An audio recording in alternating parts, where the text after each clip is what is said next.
Selamat pagi, saudara-saudari terkasih. Pada hari Minggu biasa yang ke-11 ini, kita telah mendengarkan sabda Tuhan yang mau mengajak kita menekankan bahwa manusia yang diciptakan oleh Allah itu diberikan anugerah yang luar biasa, ialah rahmat kebebasan. Sehingga melalui rahmat kebebasan itu, Anda, saya, kita semua sungguh-sungguh menjadi pribadi yang dewasa, di mana kita bebas untuk mencintai Allah. Supaya kita mencintai Allah, setia kepada Allah, serta taat kepada Allah, bukan karena keterpaksaan atau karena ada hal-hal yang lain, tetapi karena saya bebas, tidak terpaksa, dan saya mau setia mengikuti Tuhan. Menyadari rahmat kebebasan yang diberikan oleh Tuhan ini, ketika sungguh-sungguh dihayati, ketika sungguh-sungguh diikuti, maka apapun cobaan dan tantangan yang dihadapi, kita akan senantiasa tetap tegar dan Tuhan senantiasa menyertai kita. Kalau kita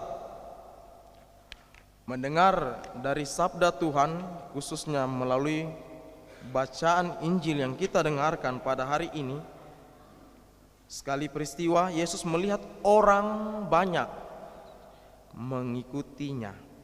Orang banyak mengikutinya.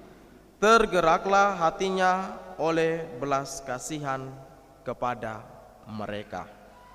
Yesus hadir memberikan contoh teladan hidup dan berkata-kata. Setelah itu pergi. Orang dari situ punya kebebasan untuk ikut atau tidak. Kalaupun Yesus mengajak, pada akhirnya pilihan terakhir itu ada pada pribadi-pribadi tertentu, khususnya para rasul itu sendiri. Tergeraklah hatinya oleh belas kasihan kepada mereka, karena mereka lelah dan terlantar seperti domba yang tidak mempunyai gembala. Saya bawa dalam permenungan saya, dalam refleksi saya, dan dalam kehidupan sehari-hari, ketika orang berusaha untuk setia pada panggilannya di pemerintahankah, di dalam keluarganya, terlebih khusus di dalam gereja, karena kami tinggalnya dekat gereja, keaktifan untuk hidup menggereja dan sebagainya, ya wajar saja entah pastor atau frater atau pengurus depas, ketika mereka yang aktif ini diapresiasi dan sebagainya, bahkan mungkin kita tahu mereka karena sering datang, secara manusiawi tergerak untuk yang namanya belas kasihan, mendoakan mereka, karena kita tahu mereka. Yesus tergerak hatinya oleh belas kasihan karena orang-orang banyak itu mengikuti dia. Maka pertanyaan untuk kita, refleksi untuk kita, ketika saya mungkin kayak merasa kurang diperhatikan, saya kurang disapa dan sebagainya, Anda di mana dalam kehidupan menggereja? Secara manusiawi bisa saja kami tidak tahu. Itu menjadi refleksi untuk kita. Tetapi kalau kita sungguh-sungguh tulus mengikuti Tuhan dengan bebas, tanpa paksaan, tanpa ada hal yang lain, kalaupun secara manusiawi kami tidak mengetahuinya dan keterlibatan di gereja kurang aktif dalam kehidupan menggereja, ketika merasa kayak kurang tersapa, kurang diperhatikan, Anda biasa-biasa saja, karena mengikuti Tuhan dengan tulus, tanpa ada A, I, U, E, O. Tetapi kalau karena ada satu dan lain hal, maka kegelisahan timbul, dan akhirnya Anda hidup seperti orang yang terpenjara. Itu yang pertama. Lalu yang kedua, kita melihat bagaimana para rasul yang dipilih, ke-12 rasul yang dipilih oleh Yesus itu adalah orang-orang yang sederhana. Oleh karena rahmat kebebasan, mereka mengikuti Yesus. Oleh karena rahmat kebebasan, mereka bisa mencintai Yesus dengan tulus, dan juga ada yang mengkhianati, bahkan menyangkal Yesus itu sendiri. Yudas Iskariot, dia punya kebebasan. Dia mengikuti Yesus, dipilih menjadi rasul, tetapi oleh karena kebebasan itu, dia pun akhirnya mengkhianati Yesus itu sendiri. Dan itu karena ada udang di balik batu. Petrus juga begitu, diberikan rahmat, anugerah, kebebasan. Dia mengikuti Yesus, tetapi pada akhirnya dia juga menyangkal Yesus. Tetapi oleh karena rahmat kebebasan itu yang dia sadari, akhirnya dia melihat Yesus yang bangkit.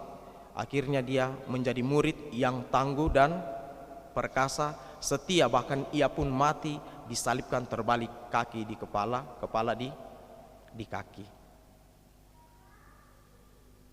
Saudara-saudari terkasih, kita bersyukur kita diberikan rahmat kebebasan untuk mengasihi Yesus, tetapi pada akhirnya kita diajak untuk tidak menyimpang dari rahmat kebebasan yang diberikan kepada kita.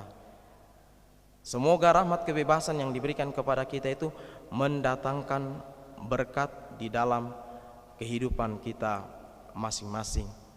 Ada anugerah yang diberikan sebagai imam, sebagai frater, sebagai guru, sebagai pelayan publik di pemerintahan, sebagai pengurus di gereja, di stasi, dan di rukun, dan juga di dalam keluarga masing-masing.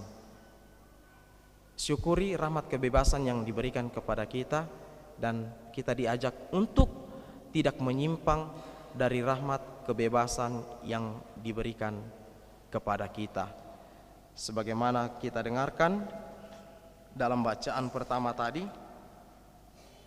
kalau kita sungguh-sungguh menghayati rahmat kebebasan yang diberikan kepada kita, sebagaimana Allah berkata kepada Musa, "Jika kamu sungguh-sungguh mendengarkan firman-Ku dan berpegang pada perjanjian-Ku, maka kamu akan menjadi harta kesayangan-Ku sendiri di antara segala bangsa."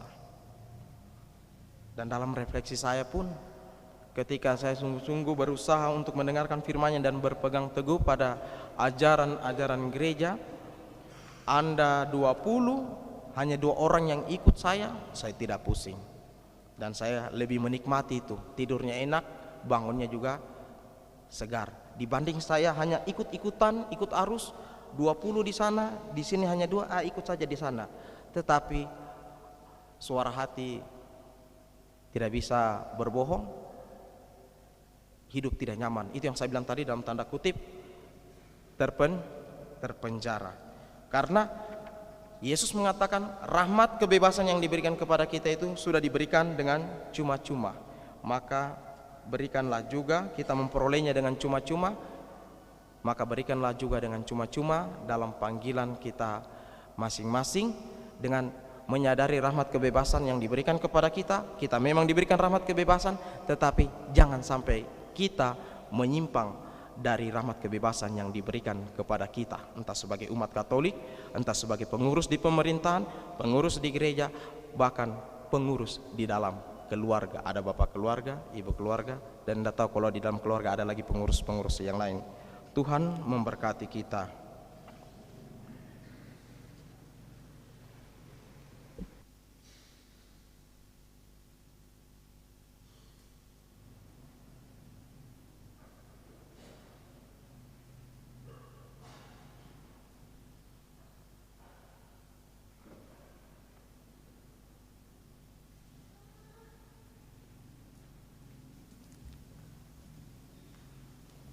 Saudara-saudari terkasih, biasanya setelah homili itu ada syahadat iman, syahadat para rasul.